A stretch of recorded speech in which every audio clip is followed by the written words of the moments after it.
உங்க கையில குடுக்கறது வெறும் பிட் நோட்டீஸ் மட்டும் இல்ல, நம்ம தலைமுறையோட எதிர்காலம். எல்லாரையும் பொறுத்த வரைக்கும் ஆல்கஹால்ன்றது சந்தோஷத்துலயும் சோகத்திலயும் நம்ம குடிச்சு போதை ஏத்திக்கிற ஒரு சாதாரண விஷயமா தான் பாக்குறோம். ஆனா கொலகாரனுக்கெல்லாம் கொலகாரன், அரக்கனுக்கெல்லாம் அரக்க இந்த ஆல்கஹால். இந்த மதுவால நம்ம நாட்டுல 1 மணி நேரத்துக்கு ஒருத்தர் செத்துக்கிட்டே இருக்கான்.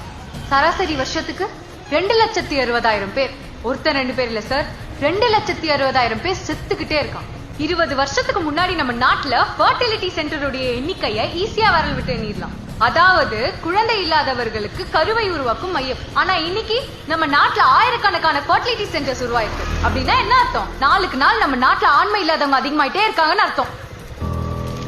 இன்னைக்கு தண்ணிக்காக வெளிமாநிலங்கள்ல கையேந்திக்கிட்டு இருக்கிற நாம நாளைக்கு ஆம்பளைங்களுக்காக கையேந்த வேண்டிய நாள் ரொம்ப தூரத்துல இல்ல. எண்ணி 20 வருஷத்துல இது சாதாரணமா நடந்துரும். 2004 வரைக்கும் 3000 கோடியா இருந்த நம்ம டாஸ்மாகோட ஆண்டு வருமானம் இன்னைக்கு 52,000 கோடியா மாறி இருக்கு.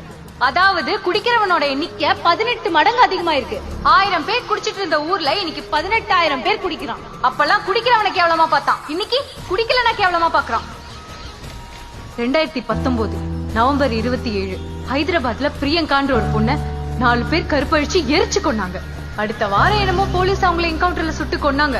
ஆனா கடைசியா அந்த 4 பேரும் கொடுத்த வாக்குமூலம் என்ன தெரியுமா சார்? குடிச்சிட்டு போதையில தெரியாம பண்ணிட்டோம், எங்களை மன்னிச்சிடுங்கன்னு கால்ல விழுந்து கதறி எழுதிருக்காங்க. நல்லா யோசிச்சு பாருங்க, ஒருவேளை அன்னைக்கு ராத்திரி அந்த 4 பேரும் குடிக்காம இருந்திருந்தா அந்த பொண்ணு கற்பழிக்கப்பட்டிருக்கவும் மாட்டா, செத்துருக்கவும் மாட்டா. அந்த 4 பேரு கூட அவங்க குடும்பம் இழந்திருக்காது. இந்த 5 பேரோட சாவுக்கு யார் சார் காரணம்? அந்த சனியம் குடிச்ச சரக்கு தான் சார்.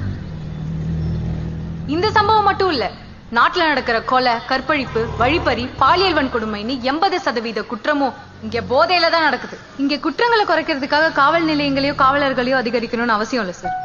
நம்ம எல்லாம் ஒன்னா சேர்ந்து மது இல்லாத சமூகத்தை உருவாக்குனாலே போதும் சார்.